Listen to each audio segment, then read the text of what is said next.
There's been so much of an attack not to keep us together. And we the only culture where it's attacked like that, where you don't want the man and woman together. What does that say about our power? Right. That is so much put to have us at war with one another. That that we go into these stereotypes and these generalizations and these stigmas, and we stay on them like a black man, a black woman has to answer for all black women. A black man got to answer for all black men. And then we just constantly be at these war of words and these battle of the sexes, and instead of us, and then a lot of times we never listen to one another. And we get Like nowhere. you, we always say, "Oh, she bitter. That's why she's talking like that."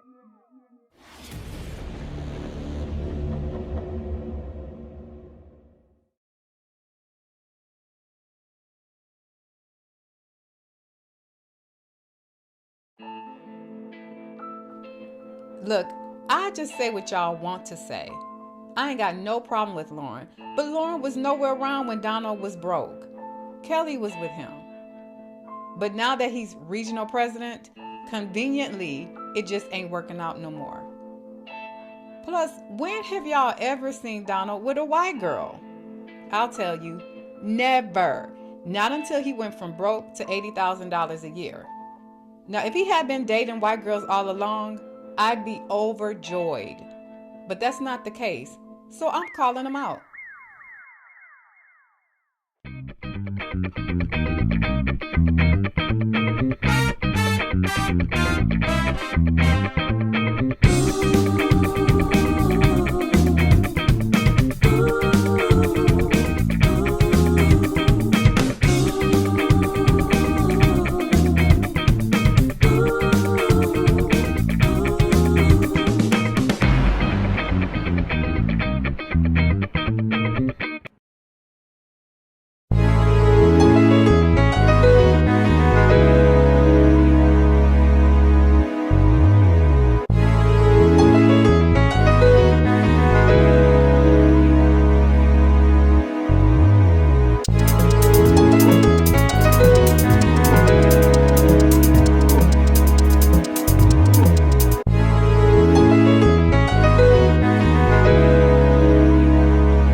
Well, welcome Jamal and Ebony to another episode of Rock With Me.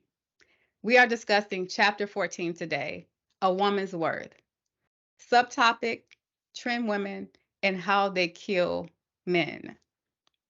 So just for a quick recap of the chapter, Mark is at his friend Todd's house and they're playing dominoes after watching a game. Him, Todd, Donald, and Cedric. And during the game, Todd actually spills the beans. He tells them about Shell. Actually, he tells them about Shell first and how she went and fought Mark's ex fiance, Crystal. So one thing that I kind of want to discuss is this because after they had the discussion and kind of laughed, Mark announced that he's deciding to leave Shell. But then Todd rebuttals with, Mark, you're not going anywhere because Shell won't let you. Now, I want to direct the question first to Jamal. When a man is with a woman who fantasizes about being married and he's been with her for years, sucking up all of her wifely services, when he decides to leave her, how do you think that might look for him? It won't be honest. It's not gonna look bad for him, um, because it's it's a double standard. This is there is a double standard in the world. So they're gonna look at the man as they'll blame the woman for it, and he can leave and move on. But the woman is like she's damaged goods and all of that. Um, but it won't. To me, it won't look bad to the man because if he really wanted to marry, he'd have been married her. If she give, she gonna treat him, give him all the wifely duties on all that, all them years. Why should anything change? He has no motivation, no, no, no incentive to marry her because he's already getting everything he wants now. So I think that's where a lot of women get messed up at is that they do all those wifely duties. They do it for years and years, thinking this man is now he gonna marry her because But why? You know, because if he wanted to marry, he'd already married her. Man, he knows. He knows.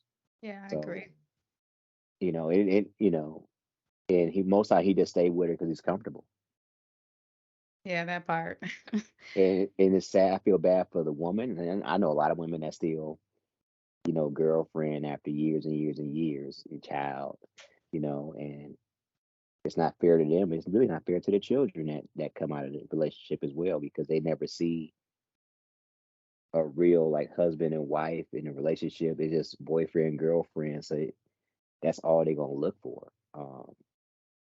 But if that man isn't made a move in 2 3 years, he's not gonna marry her. Okay, well, Ebony, what is your take on this? Okay, so the way I perceived the question was, what does like his future look like after leaving her? And what I thought was, like Jamal said, he doesn't look bad in the situation. Matter of fact, he's probably going to pursue someone that actually is going to be serious about marriage, that's not just going to fantasize and then give him all the wifely duties without really pushing him to keep his end of like, his word, like, okay, yeah, we're going to get married. He's probably going to go. Sometimes they find someone younger, but he's probably going to go and actually be with a woman who is going to actually call him to apply himself in that area instead of just saying one thing and then just handing it to him so easily. So, but like Jamal said, I agree. He's not going to look good. That actually, the woman who was, doing all the wifely duties without the ring, that actually kind of makes people raise an eye at her like, well, why were you doing all that without the ring? Of course, he got comfortable, like Jamal said. He didn't feel a need to really pursue anything serious with you. And then that's where the whole saying, I believe, came from, well, marriage is just a piece of paper. That's where that comes Hmm. from because there are so many women, and I'm guilty of this myself, but there are so many women that was, pursuing like wifely duties because maybe they felt like they needed to prove themselves to that man. And for me, the reason why I was doing it is because I felt like I needed to prove myself. I felt like I needed to show that I'm different than other minority women who have this stigma that they have a bad attitude and stuff. So I was more focused on serving him and instead of, him keeping up his end and actually serving me back and holding up his end of the word. So I perceived it as he will move on to somebody that, will give and receive and allow him to give and receive back to her and they can actually walk down the aisle because he'll see like, oh, it's in my nature. It's in a man's nature to peacock, flaunt and want to, show out to catch women. But if a woman is constantly like serving you, what you got to peacock about? She gonna give it to you regardless. So he's gonna go and probably pursue somebody that is gonna allow him, to show off and do do the little manly things he wants to do. Yeah, now honestly, Shell's character was kind of birthed out of a situation that I was exposed to at an old company that I worked for.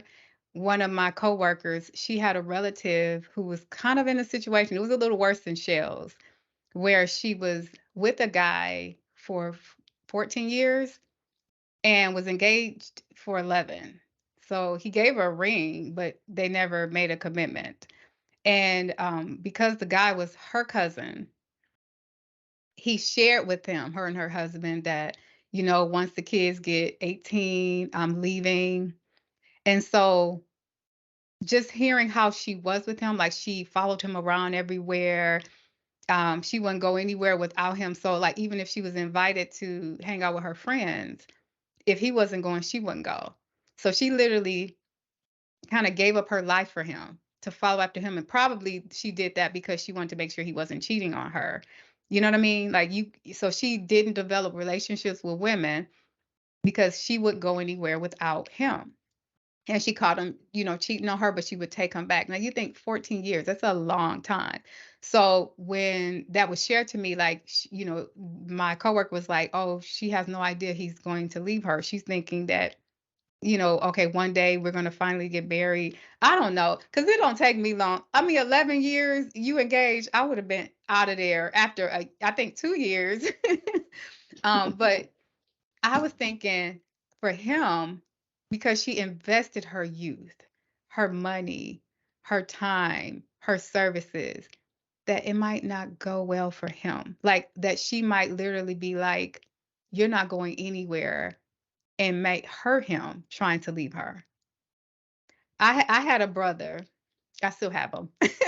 But my brother, he's very handsome, and it seems like now he was always honest. I always say I give you 300 coup points for being honest with women.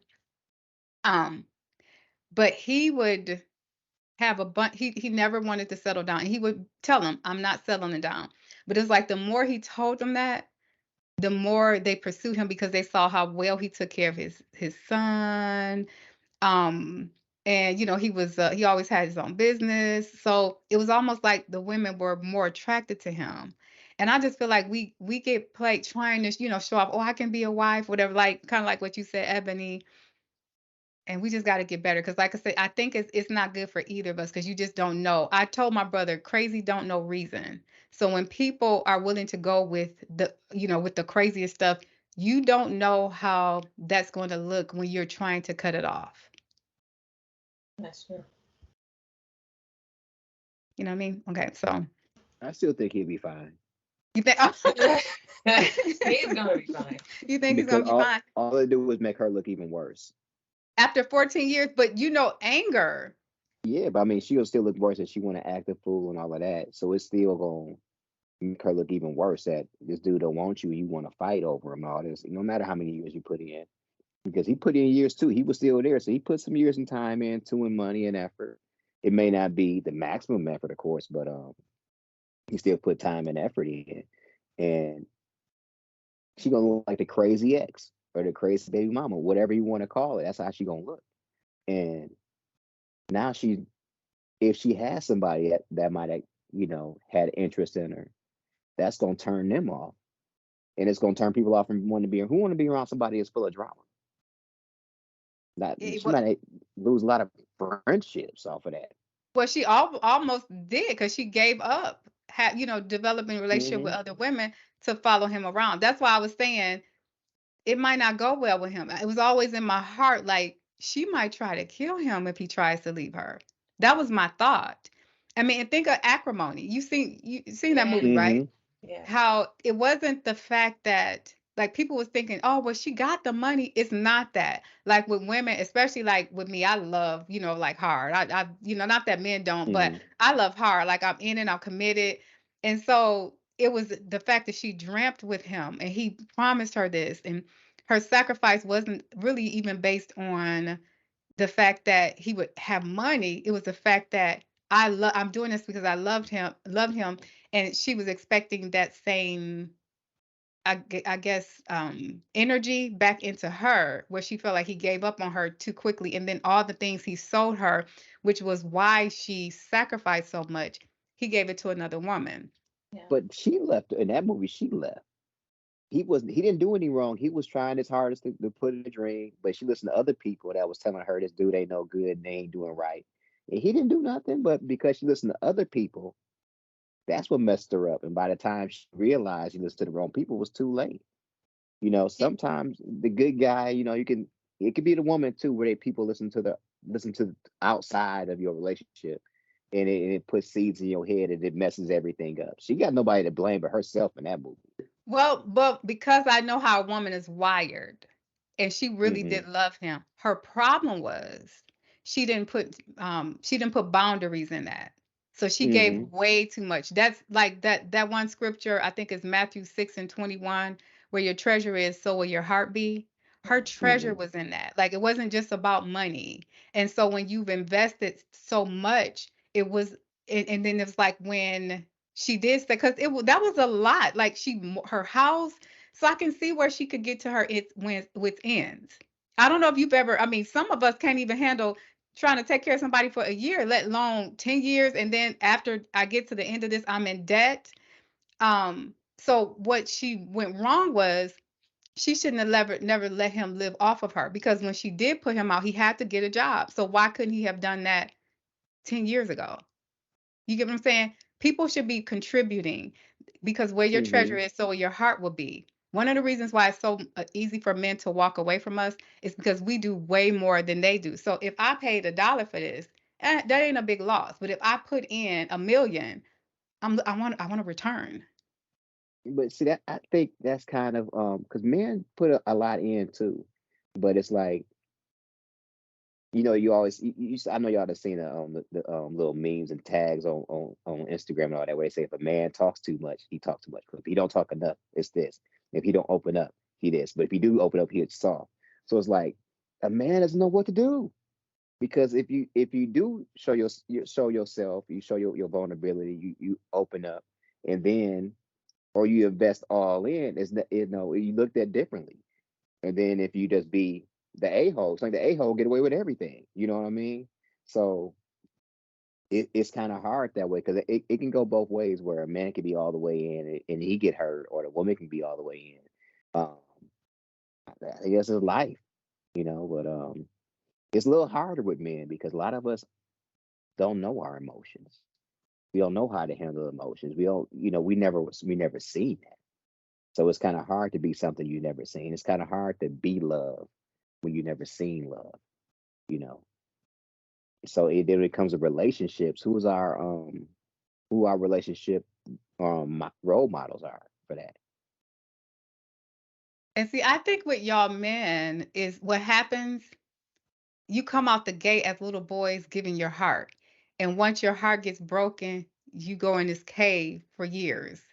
I think that's what Hmm. happened because I remember I used to be over the Boy Scouts. I think I shared that with you, and it was a Hmm. one of the Boy Scouts liked my niece. She's very pretty, um, and he was like all in love, dreamy, and then he was sniffing her hair, and she was like, "Ray, he's so weird," And I was like, "We teach men how to treat us, so just go tell them he doesn't have to snip your hair. He can just tell you he like you."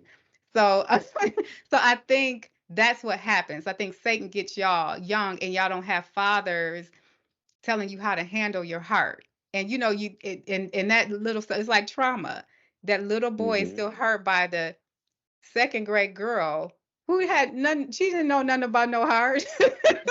Hmm. And she mishandled your heart. And then and so we grow up and we're trying to love on y'all and you still in a little cave with your heart. Hmm. So I do agree with that. You want to add anything to that, Ebony? Yeah, I know for me, I do have some guy friends that's told me that just like what Jamal said, they don't know their emotions, but sometimes, as they grow older, they do start to learn and they will feel like, okay, it's time to open up to, this person that I'm talking to, my partner, about some things that I've been through. And I've like seen my friends firsthand like get hurt at the same time by these women. They open up about something traumatic in their life, something very serious that happened to them when they were young, and then, or they might have something with their body. Men are very just like us women, they're conscious of their body and stuff.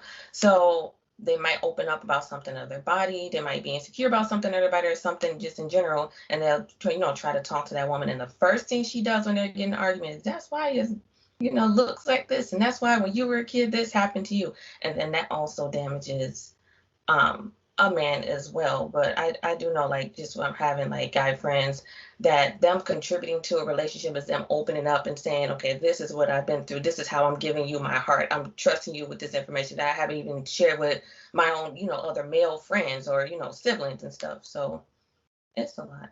Yeah, and it's because we don't know character. I feel like, because this is a question I ask God, why are we missing our ordained spouses? Why do we keep missing? And I know Satan is playing tricks on our desire, what we desire. And a lot of times, when you're young, you're looking for beauty and is he handsome and not character. And character plays a huge part of, you being able to trust somebody to handle your heart. A lot of times we're giving our hearts or trusting our hearts over to people who have terrible character. Yeah. Yeah, and that's it. Or we don't know what real love is. And so, like with my ex, my high school sweetheart, he had issues and he held on to me because he knew he can trust me with my heart, but he was dealing with his heart, but he was dealing with other stuff, insecurities where when he was around his boys, he had to, you know, act like the player. I mean, it was so crazy, Jamal. I was with the guy. I was kind of plain Jane. I was like that cool chick. I was in the PTA, but I also had some cool a program for academically talented, so PAT, program for the academically talented, but I had cool friends too. So I was like that balanced chick. and I was with my daughter's biological father, who was this dude. He looked like he was a grown man for one, but he wasn't. And he had like he used to wear fur coats. The latest style had a perm. Can you imagine that? But that was that was who I was with. And people thought I was holding on to him, but he was holding on to me. And one of the reasons why I didn't let my daughter and my son date until they got 17 and a half is because when I was trying to leave him, even though he was cheating on me, he wouldn't let me go. So I had to deal with the stalker stuff because he had trauma, and then it was like he could trust me with his heart, but you cheating on me. And I'm like, you can't get both. You can't get me supporting you and you cheating on me too. So trying to get away from him was really hard. So I think, when we're young, we need people to help us, older people, mature people to help us with these heart issues, because if it goes untaken, what do you call it? It goes uncured, so to speak, then it festers into something bigger than it ought to be. And it's hard for us to open up in stuff that matter, like marriages and even like our parenting. So I want to go on to this next question. So, okay, now this is a deep, deep one. So in this chapter, Todd's girlfriend Morgan, she walks in and she spills the beans that Donald is getting married to Lauren, who's white. Now the problem is she knew Donald was with a girl named Kelly, who was a black girl who was with him when he was broke, when he was going through school, struggling. So this bothered her. And I have to admit, there's definitely a pattern where many of our black men, when they become successful, they tend to drop off the woman who was there for them in their downtime for women who are what I call trim women, women who are fair skinned, white, long, pretty hair. She fits this profile. Um, in your opinion, Jamal, I'll start with you. Why do you think many of our black men do this? I don't think it's just black men. I think that's just men in general. You'll see them, they'll drop the woman out down with them for a trophy wife, or whatever. So I wouldn't even, you know, we just say black men, but how many white men have left their wife that was with them for 10, 20 years? They a doctor. They go, they date that young hot secretary or something like that, or they get with the nanny. So it's more of a man thing. And it's more insecurity where, you know, they don't really know their true identity. So they need this outside person that got this look to give them their identity, to make them feel like more of a man.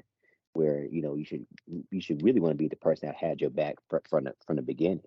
Um, but then again, we don't know how the inner workings of that was. Why he might have been getting verbally abused while he was with her, like you broke all this and all that. You ain't never gonna have nothing, and she may never have believed in him.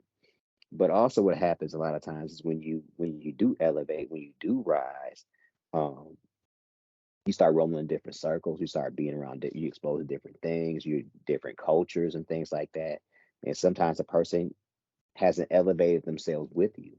So let's say I was married to Ebony, and I'm working a regular job. Then she become like executive director at her company, but I haven't elevated myself or elevated my mind. So how is she gonna be like she at this level? And we black, so we got to be twice as good, twice as smart, twice as articulate. And I come in, I can't hold a conversation with nobody. I'm basically filling all the stereotypes. It's gonna cause a disconnect. It's gonna cause problems.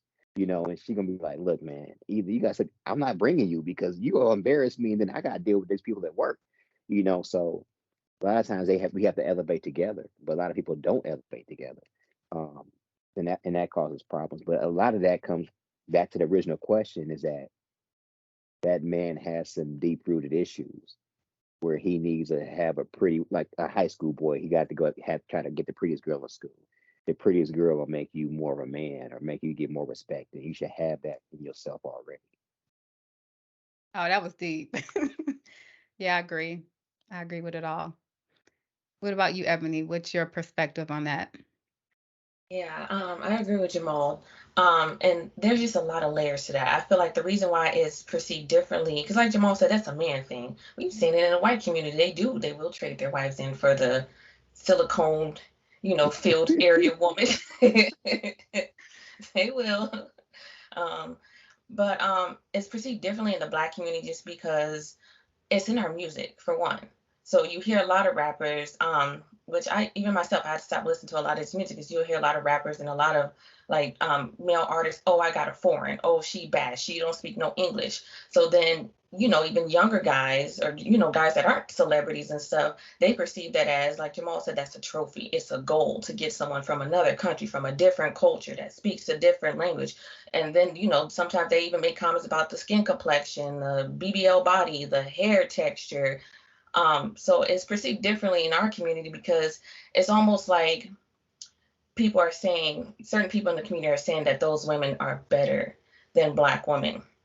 So I think that's the reason why it can feel like, okay, why does Black men, want to go in and trade us? And it's in the music. So they want to be like the Friends. They want to be like the rappers. They want to be like, the basketball players that's running around with the Kardashian Jenner girl. They want to, they want somebody that resembles them because like Jamal said, your circle changes. And then for me, like I know this firsthand. When I was in college, I went to University of Florida in Gainesville, Florida. Okay. That's a college town. Women from all Miami, like all across the world from different countries go to that college. Now, when I lived down there, like you could not work in the clubs and you could not, some clubs wouldn't let you in unless you had a certain skin tone, certain hair texture, or the body. I never was able to work when I was out there in the world. I never was able to work at any of those clubs, let alone be able to really get into those clubs because they want those girls around the football players and the basketball players at that university. They want them, they put them front and center. And I also have had friends of different cultures.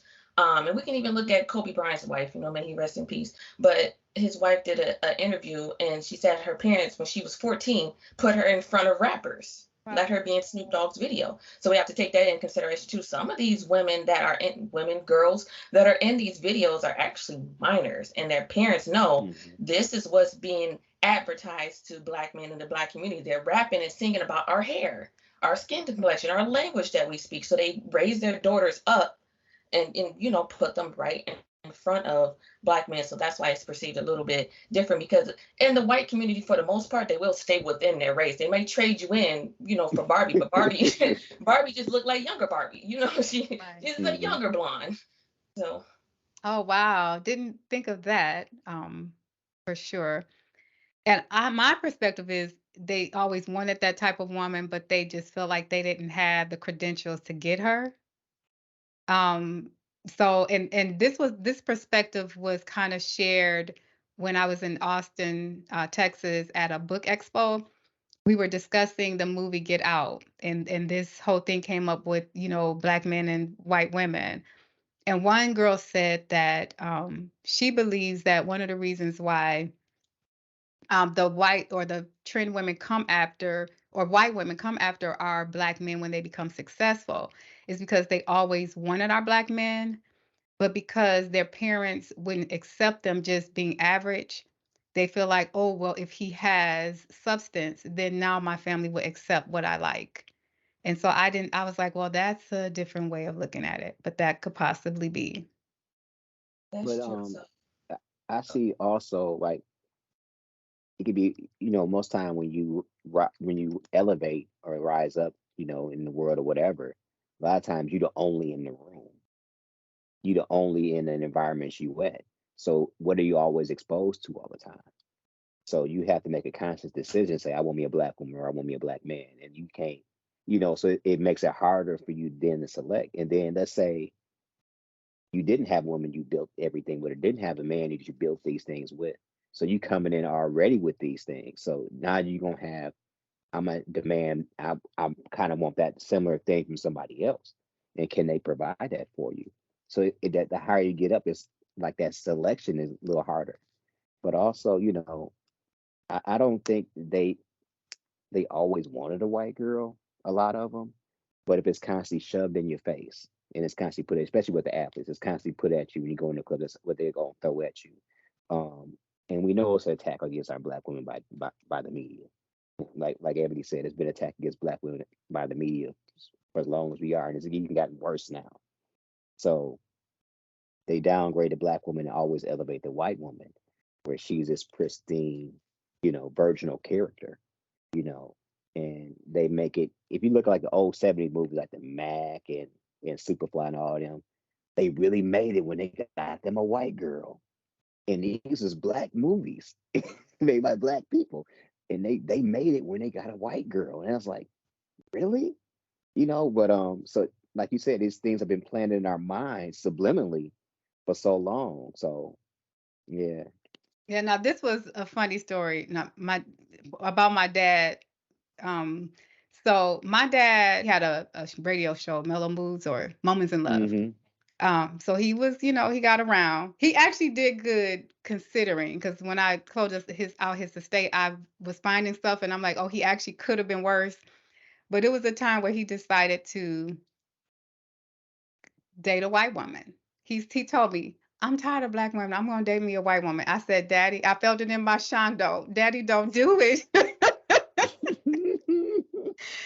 And when I tell you that was the worst relationship, had my daddy coming over my house at 11 o'clock asking me to pray for him in my garage. And I was trying my best not to laugh while I was praying, but she ended up being the worst one.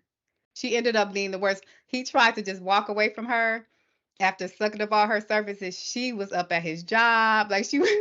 So that myth that it's just black women that Oh do that no. stuff is not true.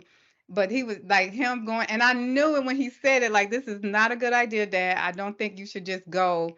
Not that I care about, because I don't care. I feel like if you have the attraction, if y'all together for the right reason, to each his own, and I'm partial to dark men. I love chocolate men. But just recently, like maybe 2 years ago, I just said, okay, God, it doesn't matter the color. I just want to be equally yoked. So we all have our different preferences. Um, Mm-hmm. but as long as you're not there for the wrong reason. Again, because we compromise character a lot of times when we're just looking at the form of a person. And then you want to say, well, these women, and it's really, no, you chose based on how she looked and not her Exactly. character. Exactly. Because I Yeah. see so much on social media, so many brothers now bashing black women all the time. I'm like, the common denominator in all those relationships is you. So you need to look at yourself, and they like, I'm gonna give me a white girl because these black women crazy. No, you crazy. You keep picking these wrong people. So it's I turn off Facebook after a while because it'd be like, man, stop. Yeah. Yeah.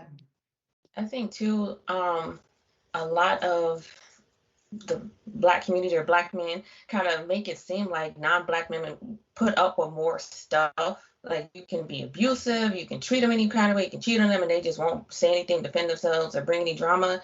And that's not true. These women will put you in jail. They will call the police on you. They fight back. They get their dads involved. But for a while, like I used to hear a lot of black men saying, "Oh yeah, white girls don't be having drama. They don't be doing it. They don't see all that attitude, all that lip. They say stuff. They got slick mouths. They might You'll not go to like jail a lot faster. Yeah. police come quicker when they go. What do you mean? Hmm. Yeah. Don't think about that. And I actually had a coworker some years ago who she was white and she was just kind of ignorant. So I was kind of mature and I knew it, but there was another coworker who was black and she didn't like her because she would just say things. And I just said, she doesn't even understand what she's saying. But she was dating a black man and he wanted to marry her and she thought she was just high and mighty. She was like, well, he said he doesn't like to date black women because you guys are very confrontational. And so my other coworker was offended, but I just laughed because I'm like, she doesn't even realize that he's doing that because what he's saying is he feels like he can manipulate her. And so I had to calm my other coworker down. I'm like, she doesn't realize that she's being manipulated. Just trust me. You don't have to get your briefs in a bunch because the way I look at it is unhealthy in general. So if Hmm. our men who are unhealthy mistreating us are going to other women, they're gonna get the brunt of that too. So white women are being left by black men with kids, just like we are. Hmm. That doesn't change if his character never changes. But Exactly. and that ended up happening where she ended up gaining all this weight because she was stressed it was a time when we went out, he was trying to flirt with me, and I'm like, we don't do that. And so then my other coworker saw what I was saying. She was just ignorant. You ever meet people who just, she didn't mean to, even though it felt disrespectful for her to say that. I just knew she is just really gullible, and she was believing everything he said, and she felt like because she loved a black man that she can kind of say that to us. You know what I mean? So now with this next question, and I'm going to direct it at Jamal first. What do you believe gives a woman her value? Her character. Um, like you've been emphasizing so much is her character. I think we've gotten away from emphasizing character so much. We highlight the physical so much, and you have you see women out here getting the surgery, doing everything else, but when a man is looking at you, he's looking at you for one thing. And once he get that, he gone. But it's your character that's gonna keep him. The same with the man, with the woman. It's your character is what holds in there. How do you carry yourself? How do you respect yourself? Do you love yourself? Do you love others? How do you treat people? How do you treat their waitress when they serving you? All those things come into play. So I think that's the most valuable thing a woman has, and that's what determines her true worth is her character. And then it basically comes down to this: how does she feel about herself? Yeah. What about you, Ebony? What do you think gives a woman her value? So I agree. But I would say also just if she knows her identity in God and she knows like, just who she is within Christ. Because for me personally, I've been in an abusive relationship where wasn't walking with God. I did not know my identity. I didn't know anything about myself. And I had, the character, which is what attracted, this abusive person to me because, oh, she's this and this and this. Let me, come in and abuse her. But because I wasn't walking with Christ, I would have believed the verbally abusive words he was saying to me. I would take the manipulation.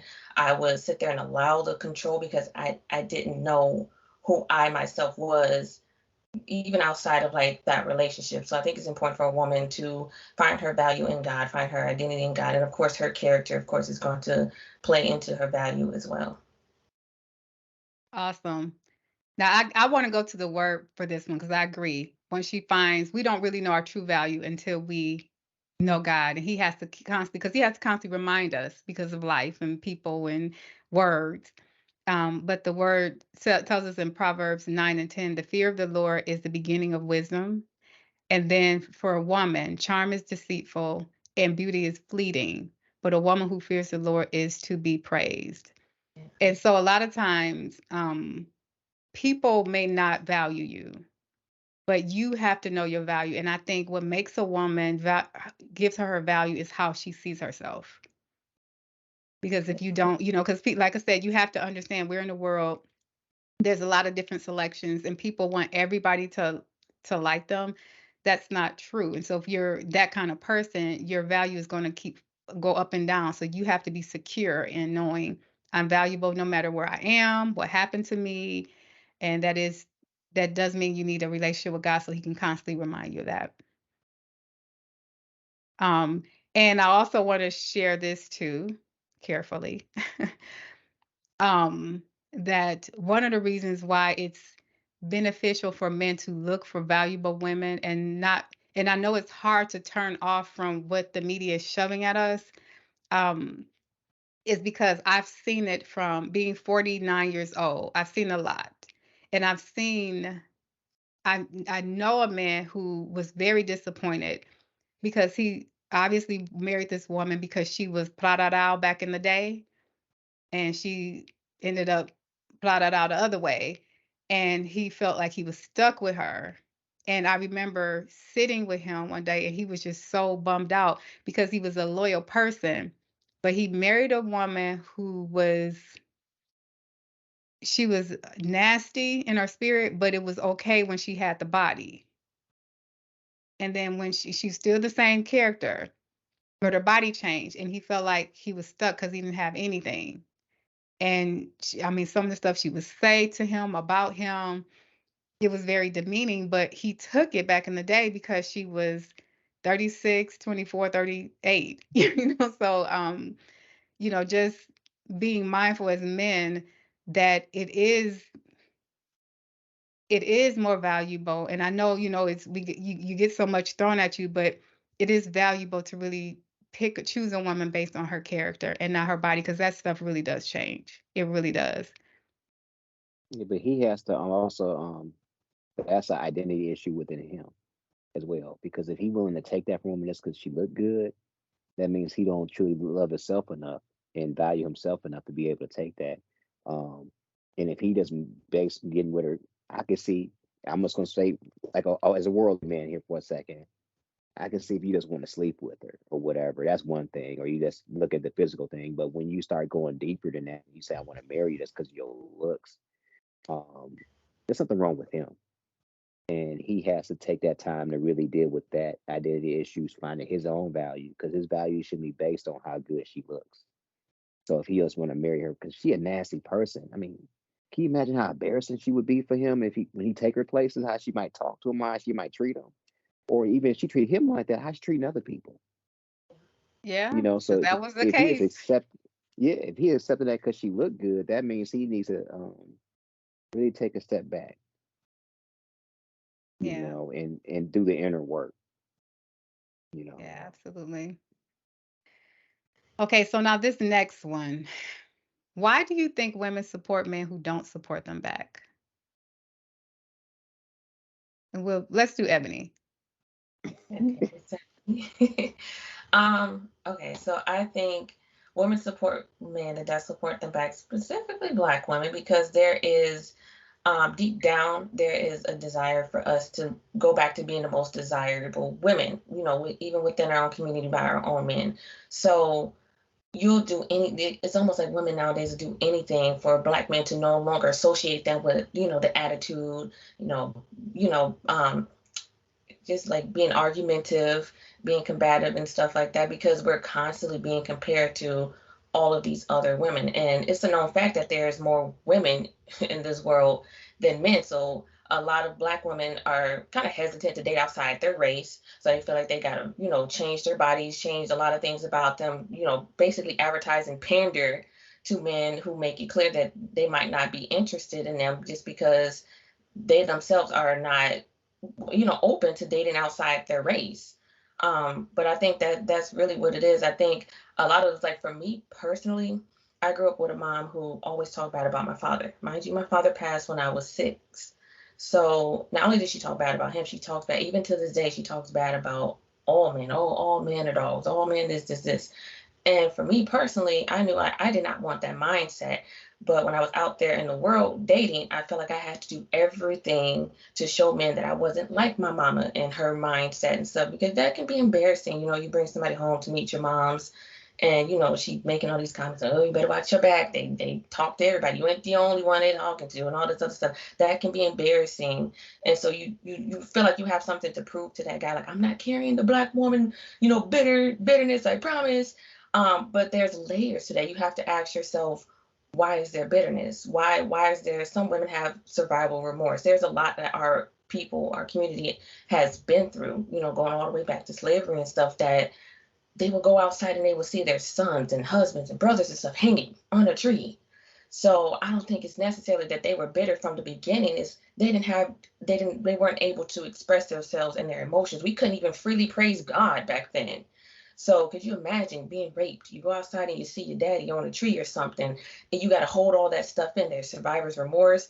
You don't know how to, as you get older, you don't know how to raise your children without that hurt and pain being there. And I believe that's been passed down from generations and generations. And it's like nowadays you either come across, a young minority woman that has the same mindset as her mom and her aunties and them, or, she has a completely different mindset, but she's still, I want to say broken, but she still has some areas of healing, there. So you try to advertise yourself and put up with a man and support a man just for them to, just to see you, to be like, okay, she's someone I can love. So that's a question that has a lot of layers to it. Yeah, and that's pretty deep, Ed, because I'm thinking, even while you were talking, I believe the Black woman is used to being on the slave block or slave trading block, where that was what was done to us. We were advertised for sale. And I feel like that may be a part of it. It's like that ancestral memory where part of that's what we were almost trained to do, sell ourselves. And even before, and we never really got paid as slaves. I mean, no, never got paid. But constantly, things were constantly taken from us. So we need mentoring, we need healing, we need to deal with our traumas. And I really believe this is the time for us to do it. We haven't really had a whole lot of opportunities prior, or nobody ever, sat down and said, hey, it's time to deal with trauma.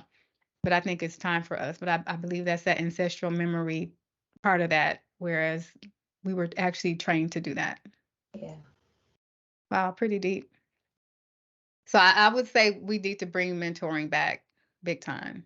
Yeah, definitely. I think that would be a big help because with the whole, I think it was the 80s, 70s, 80s parent, that crack cocaine epidemic. You had a lot of young people in general, but young ladies specifically who didn't get mothering. So that even though it was, we still had the bitterness, but there was a generation that really didn't even get anything. They were raised by media. And we were told to, like the black man, do it, just well, he is. He's a commodity, but and he's a valuable thing, but we have to value ourselves first so that we can feel like we qualify for that and we won't give away too much of ourselves and not get anything back. So I guess this is kind of taking us back into the slave talk. And I'll direct this to Jamal. Why do you think men, black men especially, criticize black women for being angry and bitter when it's obvious that black women have suffered so much compared to other cultures of women? And so I know we kind of touched on it, but is there anything you can add to that? So, black men have suffered too. And I think sometimes that gets forgotten. What black men have to go through. I know black women, they be ones, their main ones marching, their main ones praying, their main ones doing those things. Um, but it's like you want that if you want the man to be Superman, but he can never be Clark Kent. He always got to be like this, and he'll be called a punk or whatever, all of that. Um, but I think a lot of it. Can you get the question one more time? I started rambling and I forgot, I It's lost my train of thought. why do you think why do you think men, black men especially, criticize black women for being angry and bitter when it's obvious that black women have suffered so much compared to other cultures of women? So it's not really attacking men, it's when why do you think there's so much attack on the black women, especially from black men? And not Um, necessarily the fact that she did anything to him, just in general. mhm. Well, I think the system is set up for that to happen, for us to be at odds with one another. Um, and you see it really bearing its. It really started, like you said, in the 70s and 80s, and you see it rearing its ugly head now, where we're always at war with one another. All men are dogs, and women are bitter, and it's always a battle of the sexes. But you only see that in the black community, where we always fight one another. Our music, we degrade women. We talk about men. If we made a song about raping white women and pimping white women, that's all we talked about. That will be taken off the radio right away. You But when it's about black women, it's okay. It's okay. And so we're in a society that has degraded our women and degraded our men and has us at war with one another all the time. Because it's something strong about a black family being together, I and agree. that's why it's been set up so much to keep us apart. That unity, and we have to come to common ground and and put down the stereotypes. That's the stereotype has been put out there to nag an angry woman. If you look, you know, only black women you see on TV now are the housewives or the love and hip hop or whatever. It's always the angry woman, the cussing woman, the belligerent woman. It's never the Claire Huxtable that's put together. When you do see a put together powerful woman, she's never with a black man. Olivia Pope was never with a black man. You see, all of them, and they were made black women. They're never with a black man. And then you see the powerful black man. He's never with a black woman. And so we see how society has set us up to be at war with one another.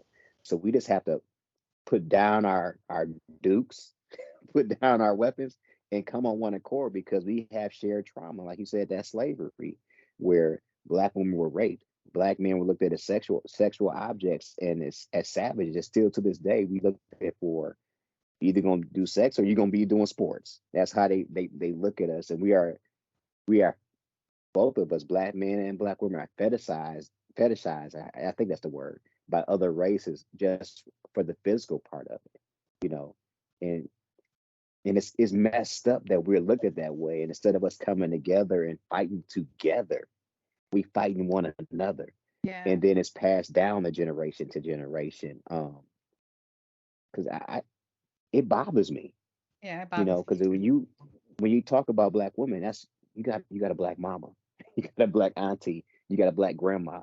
When you talk about a black man, you got a black father, you got a black grandfather, you got a black uncle, and we forget about that, you know, because that should tell us there's something wrong. That if you can make a song that's calling black women bees, it's okay. It'll get played on the radio. Hmm. It'd be just fine. Do that about a white woman, it's a problem.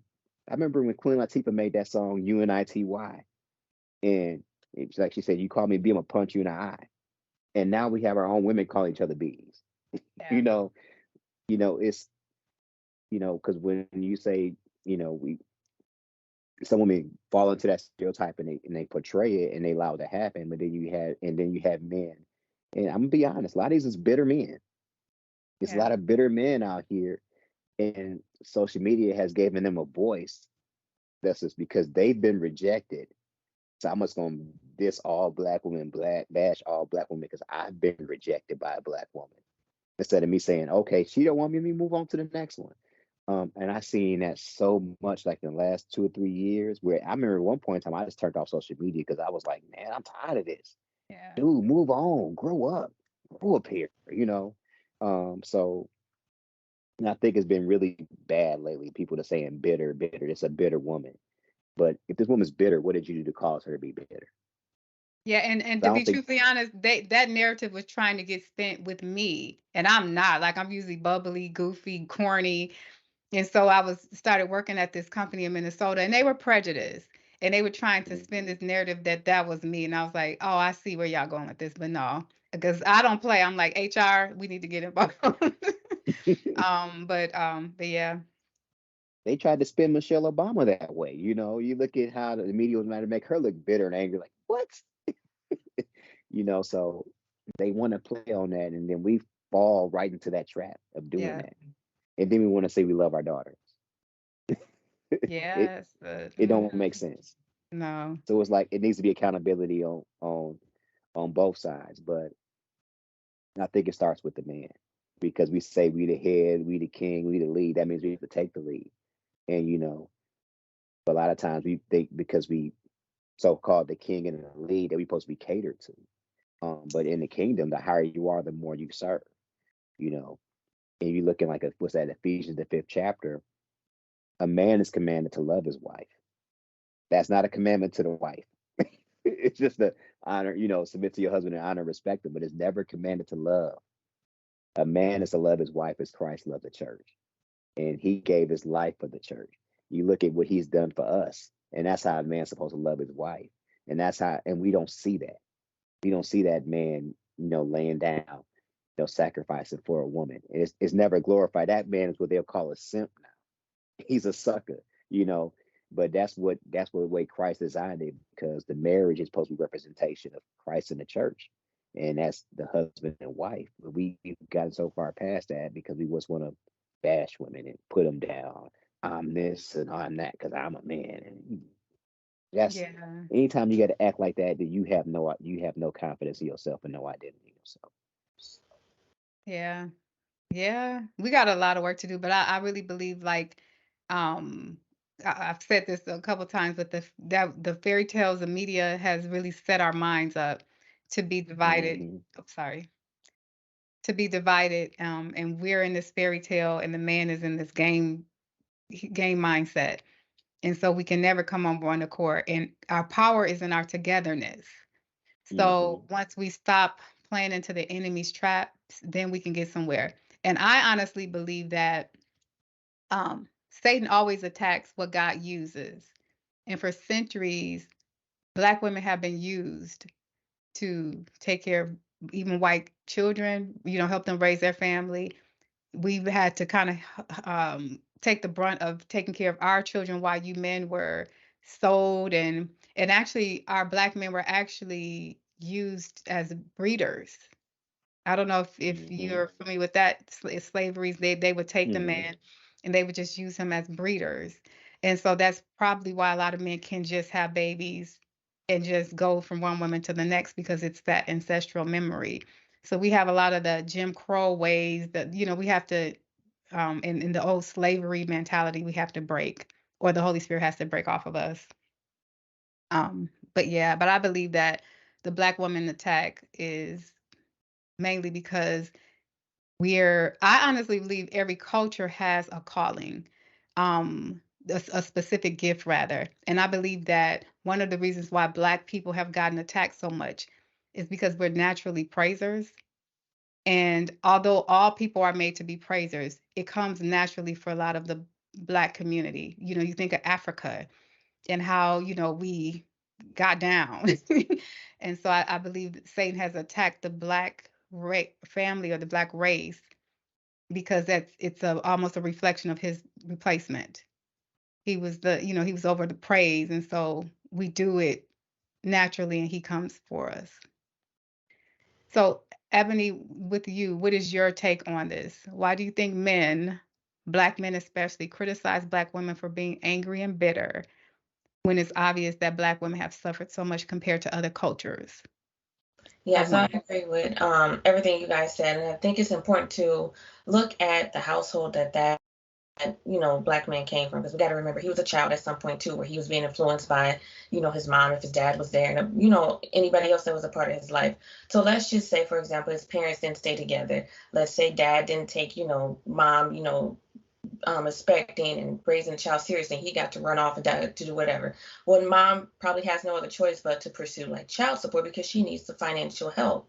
We don't know the financial situations, but that's a lot of times that's kind of what the case is. Like, she has to pursue child support, or either she needs to like find dad because she needs help raising that child, because it takes a village, but it also takes a good amount of money to raise a child. So then you have dad, if whether they're in the house or not, if they're coming around that child, like for me personally, my son's father, when he comes around, he's bad talking me to my son, who's only 2, but that causes trauma. Then as that child get older, if they're not covered under prayer, and let's say mom is feeding back into it, let's say child goes back to mom and, oh, my dad said this, now she's feeding into it, well, your dad's this, your dad's a deadbeat, blah blah blah. So we have to look at the household that child is coming from, and that child could have been pent against both parents. That child could have been influenced by dad, like, yeah, my dad always said that Black woman is, and my mom's bitter. And I see it when I was growing up, my mom was always saying stuff about my dad, but it could be that she was just hurt by that. It could be that she felt like a single parent, or whatever it could be.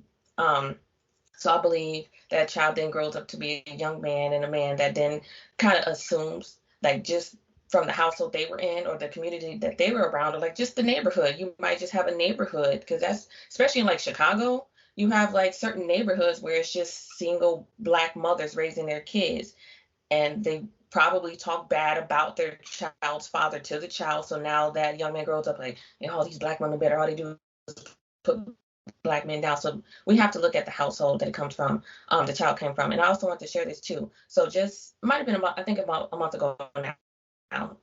You guys might have saw on the news, it went viral, that in downtown Chicago you had like hundreds or thousands of teens that like went downtown and started beating up on people, setting Mm-hmm. cars on fire, robbing people. And it's so interesting, because the first thing Black men did was go on social media, was like, see, it's the Black woman's fault, it's their mama's fault, because they're not raising these kids right, their dad's not in the house. And you have to ask yourself, why isn't the in the house? You can't always blame the woman. Now, I do believe that if you live in certain neighborhoods, really strive to get yourself and your child out of that environment and that neighborhood. So I do hold women accountable as well. But to see Black men like, yeah, see, this is why it's important for men to be in the house. Well, why ain't y'all staying in the house? Why are you not staying in the household where your child is at? That's a red flag. And like Jamal said, that's something within that themselves. If they didn't see their father in their household, they don't know what love is, like Jamal said. They're not going to stick around because they got a child, no matter what age they are. They're going to be like, well, my daddy pieced out. I don't. And then sometimes, too, you'd be surprised, like, how some men will feel like kind of be intimidated or jealous of their own son. Like, I'm not going to be in his life. Why should I give him a better life when I didn't have a fighting chance growing up? So there is a lot of healing that our community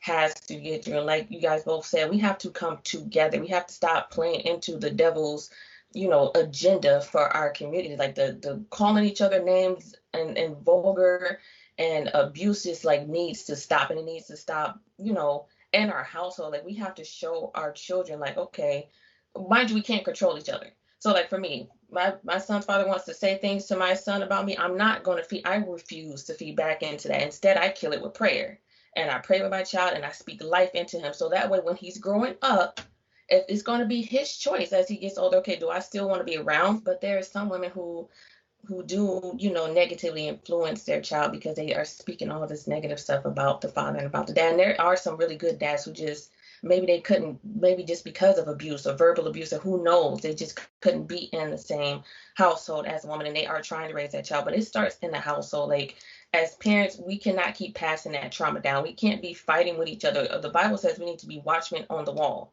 Why do we need to be watchmen? Because there's already stuff going on outside of our household. The devil's working outside of our house. So we have to be watchmen for our children. We can't be affording to be fighting with daddy and fighting with mama. We have to come together for the sake of our child. So that way, every day they put on their armor, they can stand firm against the devil's scheme and not be confused and be, moved, swayed back and forth. But we have to come together. And part of that, because I had to learn that with my son. I wasn't a single mom for the entire time. But my son was very difficult. And so I was dealing with a difficult ex-husband and his son, I was looking at, if I don't deal with this now, this is what I'm going to get. So it was a lot. I was under a lot of pressure, and I had to learn how to use my words right, because he did do stuff. And so that's why I said we need to bring mentoring back, because I didn't, growing up, I didn't have that. Me and my brother weren't that bad for my mom. So it was something new, so this is why community is very important. And, going back to where allowing people to help you, because some don't be saying nothing, don't say nothing to my kid. Yeah, that never turns out right. You usually in court and they're getting sentenced for 20 years and you crying when you could have just let somebody speak into their lives and help correct them when they needed it.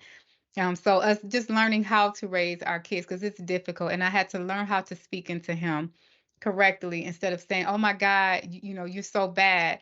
I would say stuff like for instance, he went through the stealing stage, stealing cell phones. And he stole his dad's cell phone and swore he didn't have it until his dad's alarm went off on the phone. And I would have to tell him stuff like, you're not good at stealing. You might as well get that up. Give that instead of like coming at him like I used to come at him.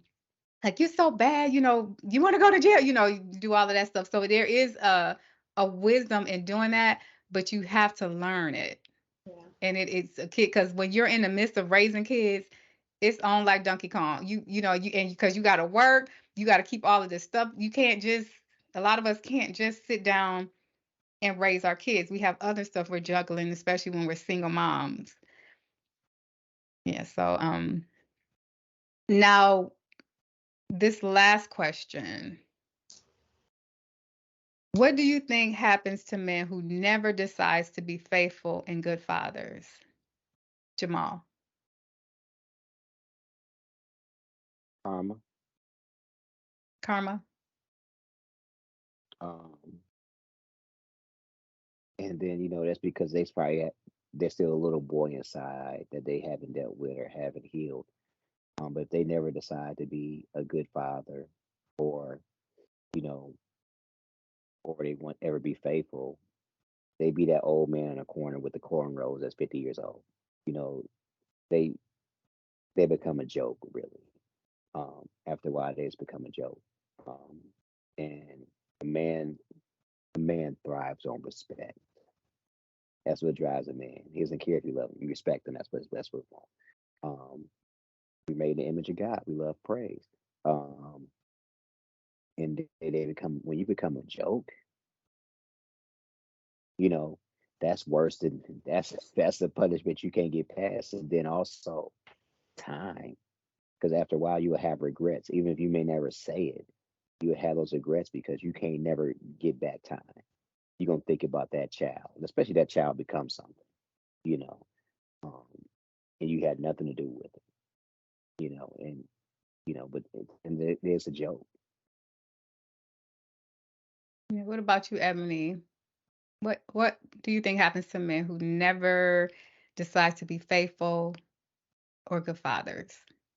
Yeah, I agree. Whatever a man sow, he will reap. And it kind of brings me to what Shaq, the basketball player, recently said a couple months back. He was so unfaithful to his wife that he has, what, 3 or 4 kids with.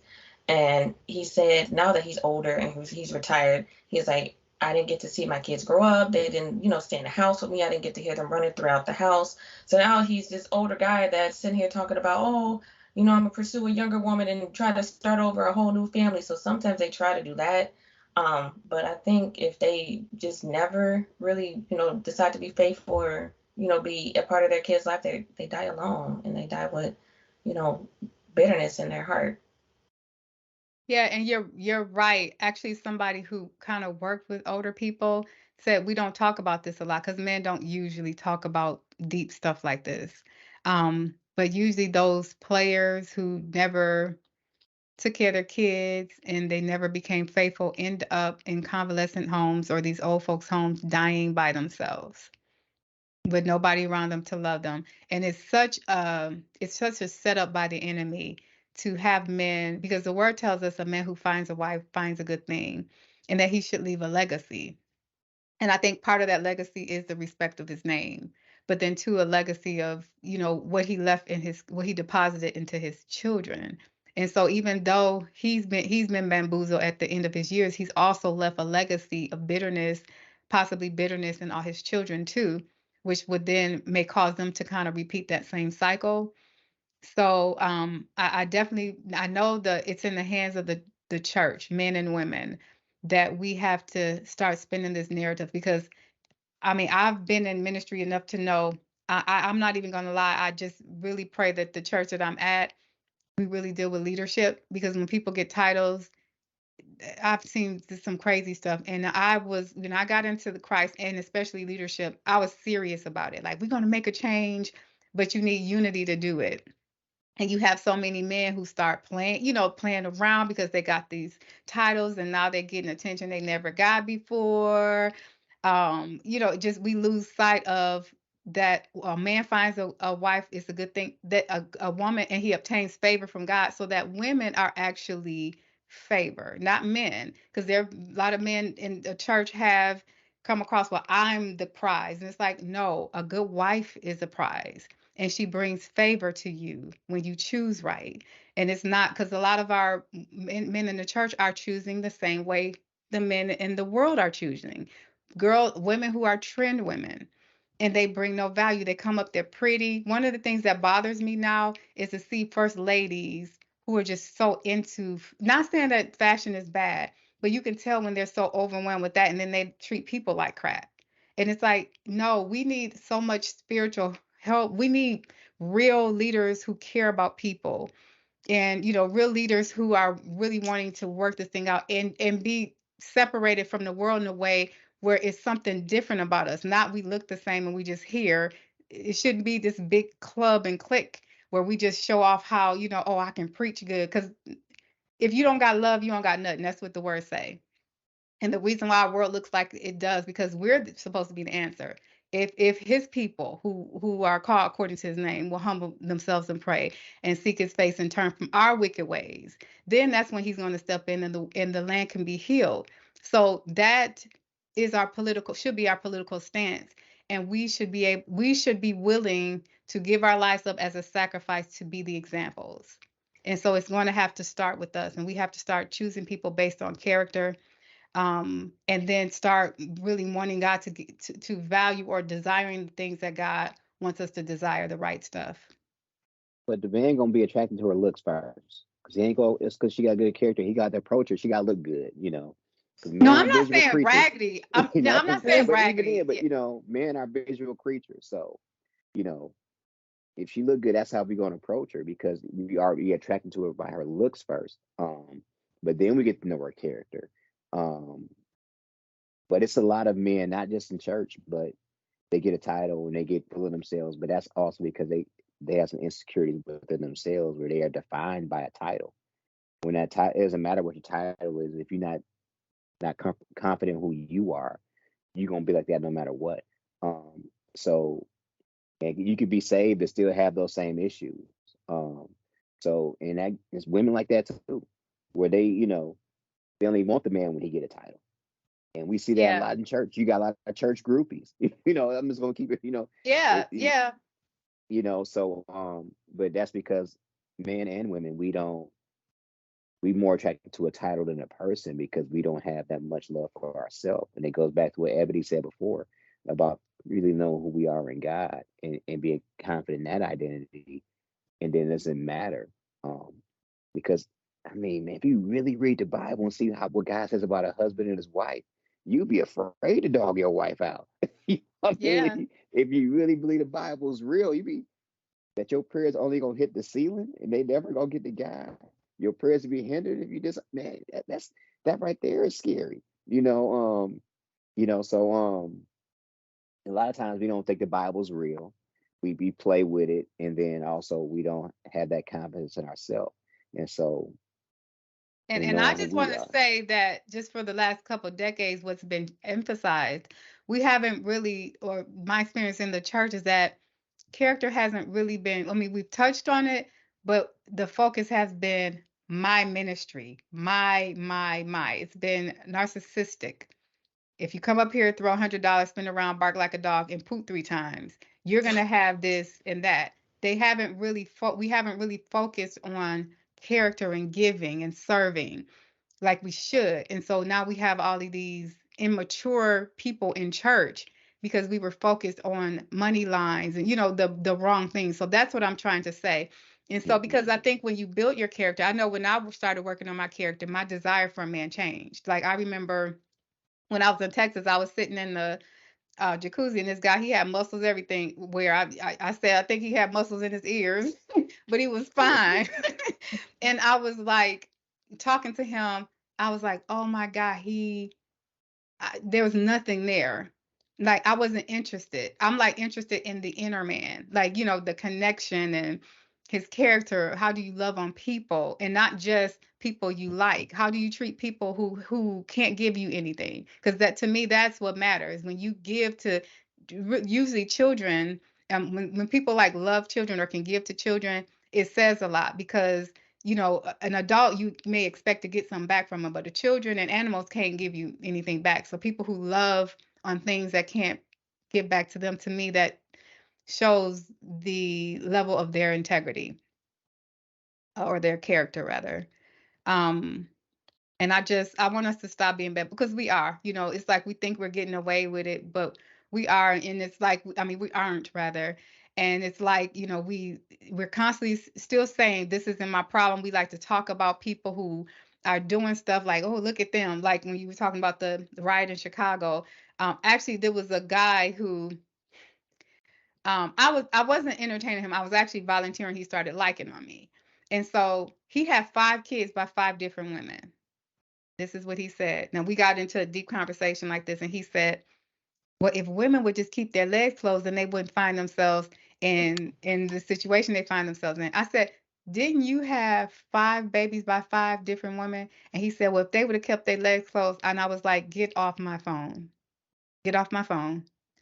Because it's like instead of now, if he would have said yes, that is definitely a man you don't marry.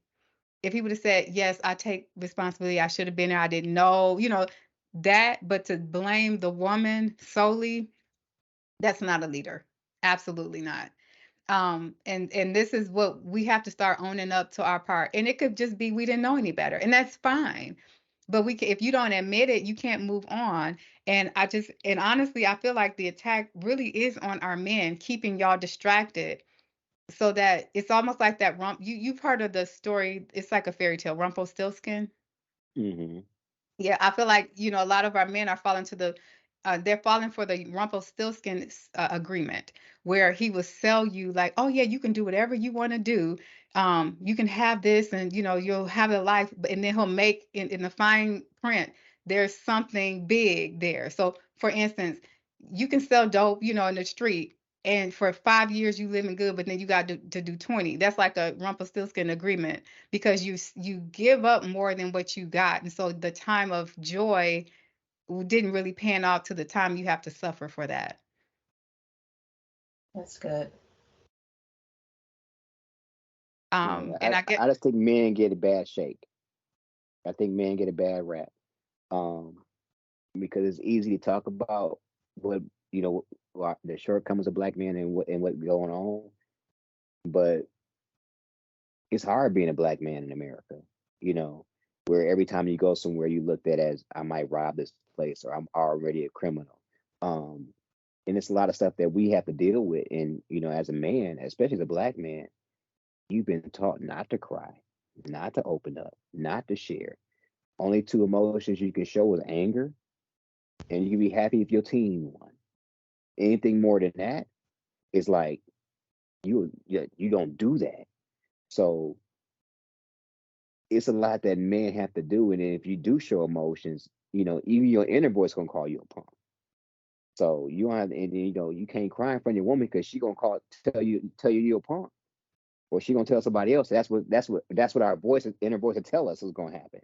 So it's like it's so much that we carry that we don't feel safe or vulnerable, safe enough to be vulnerable with somebody. and see, what I think is you have to experience, and it's plain, you have to change that narrative, because every woman is not like that. But I'm Every not black saying it's Yeah, from a woman. We are trained from the beginning not to yeah, be like that. yeah, We but are what I'm trained as a child that you don't cry, you don't do this, you don't do that. If you ever see like a little boy, he crying, stop crying, quit Yeah, I crying, did. boy. So if you are programmed that way from your boyhood up, you will be a man. Quit crying. Don't do that. You a man. And it's kind of hard to get past that. And so now you have a lot of men that are, I think they're acting extra feminine when they go out there and, just being too much in their feelings and all of this kind of stuff. Um, but it's a lot of burdens that we carry. It was a lot of grants and programs like 20 years ago to help a single mother start a business. There's a lot of grants out there to help her buy a home. But for a man, there was nothing. So you had to get it the best way you knew how. And then you have a lot of times now because those programs have been in existence for 10, 20 years, where it was helping women start business. So you see a lot of successful women owners. You see a lot of all of this. And they're like, I don't need no man. I got this and got that. But it was like you were given extra opportunities to get that we weren't able to get. Um, And that was and deliberate. That it was that that deliberate. that yeah, it was deliberate. And that's why we have to. This is why I said we are the called. We have to, because it tells us in the word to be transformed by the renewing of your mind. So we can't take Mm-hmm, on these patterns. And so he knows we need to be, our mind needs to be renewed. So we have to start filling our minds with a different message. We're not each other's enemies. We're not even fighting against mm-hmm, each other. We're fighting against evil forces in this wicked world. mm-hmm, And we have to believe that and know that she's not my enemy and he's not my enemy. And we have to go to God to help heal us, because I think we will be a force to be reckoned with when we actually come together. mm-hmm. Yeah, because I that should tell you something. It's been so much of an attack not to keep us together, and we the only culture where it's attacked like that, where you don't want the man and woman together. What does that say about our power? Right. That is so much put to have us at war with one another. That that we go into these stereotypes and these generalizations and these stigmas, and we stay on them like a black man, a black woman has to answer for all black women. A black man got to answer for all black men. And then we just constantly be at these war of words and these battle of the sexes and instead of us, and then a lot of times we never listen to one another. And we get We always got nowhere. like you. We always say, "Oh, she bitter. That's why she's talking like that." Mhm. Instead of hearing what she has to say, It's a reason why that bitterness. Take some time and listen, and I think that would help us in so much of our communication if we would actually listen to understand instead of listening to argue. We don't ever want to understand what somebody's going through. I know Ebony even brought it up. You even brought up before too about how it's been like generations that's been going down, and you getting this. If you listen to somebody's story and see why they are the way they are, you can have a better understanding. But none of us want to listen to anybody anymore, especially in this social media age where it's just my voice. If I'm a unfollow you, or I'm gonna cancel you if you don't agree with me, instead of understanding why somebody feels that way. Yeah, were you gonna say something, Ebony?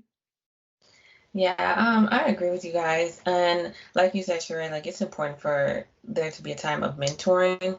And I think it's really important for these young men to have a mentor to come forward because us women can't, we can't always do it. We can't do everything. And there's just a lot of wisdom and knowledge that men have that is vital to, teaching other young men. And that's something that us women might not be able to give that young boy. And I hope and I pray this all the time that more men go through a healing process, get into therapy, and really find their identity in God so that their hearts aren't just full of selfishness and, not willing to talk to the youth and be a mentor and leadership for the youth, or just only caring about the youth when it comes like Jamal said, to either something sexual or sports, but to actually show an interest in, the young boy that likes to play the piano or he likes to draw or something. There is so many young boys out there that really need men to come forward because us women can't tell a boy like it's okay to cry.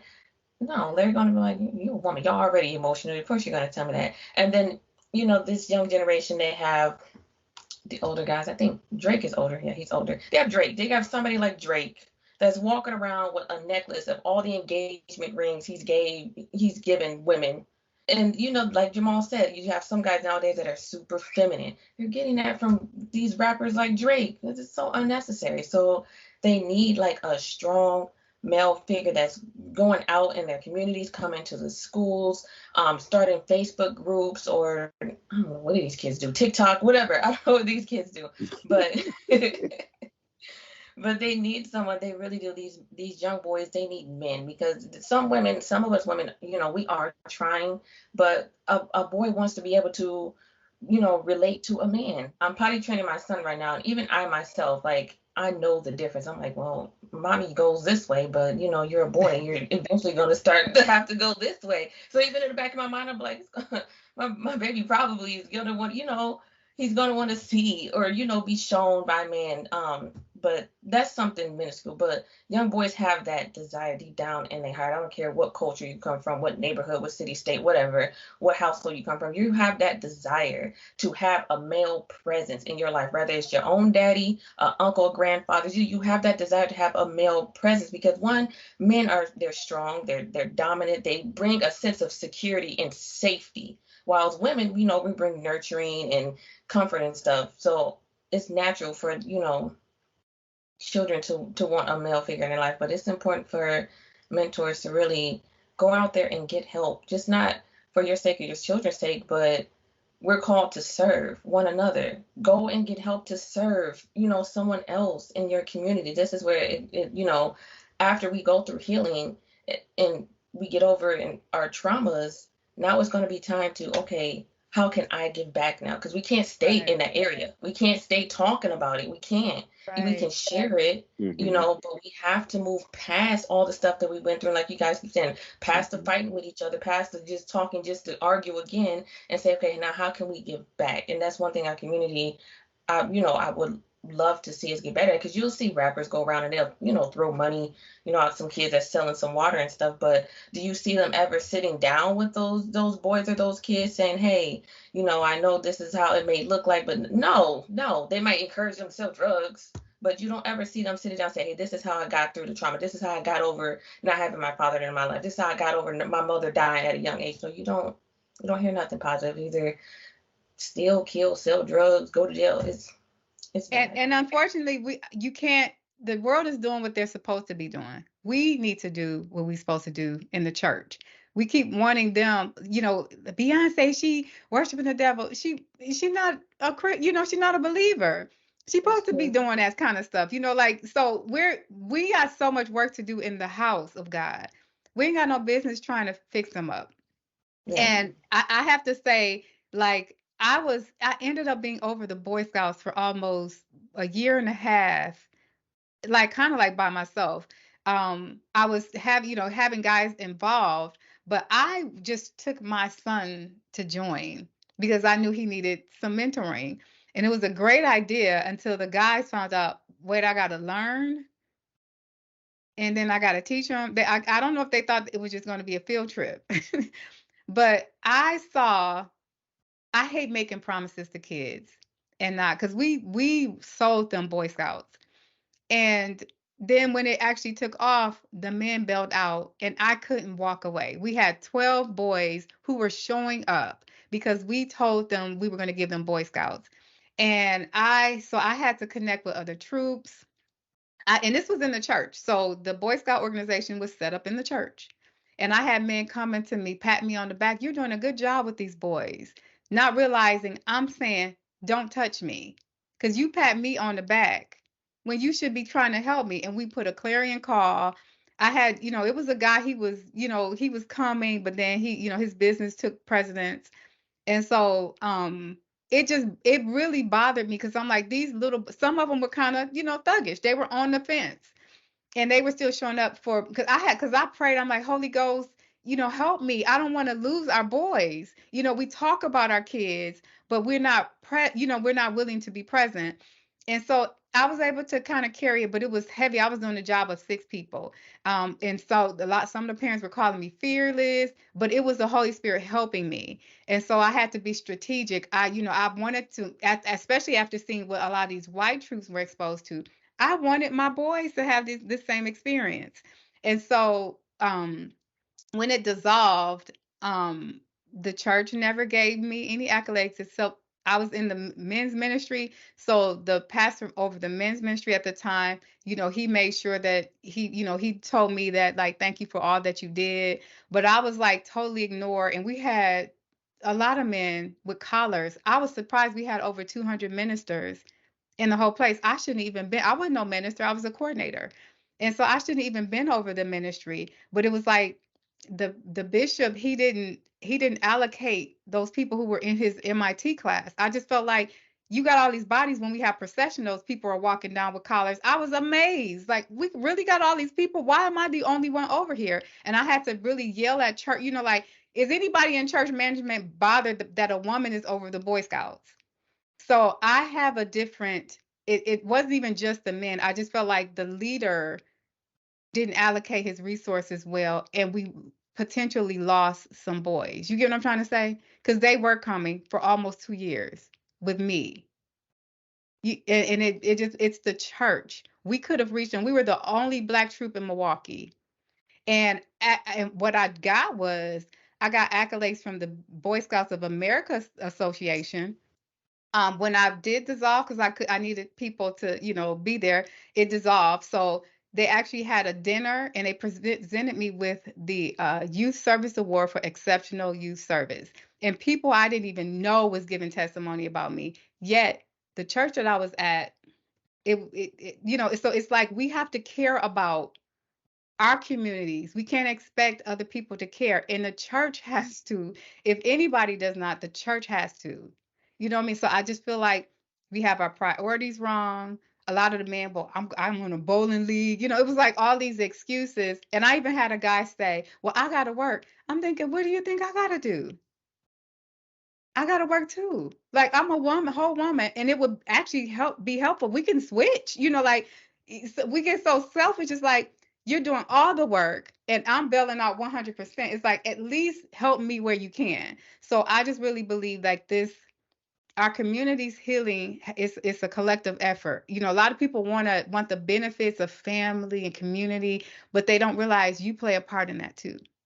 You play a part in that too. And we can ignore it all day, but it's getting worse and worse. And pretty soon these problems are going to be right at our front door because they're creeping up. They're going to be right in our house. We're not going to be able to sleep. And it's getting that way. And God is allowing it so that the church can start desiring the right things. Hey, Rock family. Sometimes certain topics can trigger old emotions.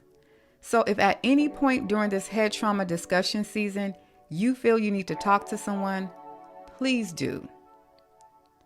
And for some reason, if you do not have access to a trusted source, feel free to check out some of our recommendations by visiting www.rockwithmenow.com. Once at the homepage, select the Rock Challenges tab, and then filter through the list available to see what may possibly suit you.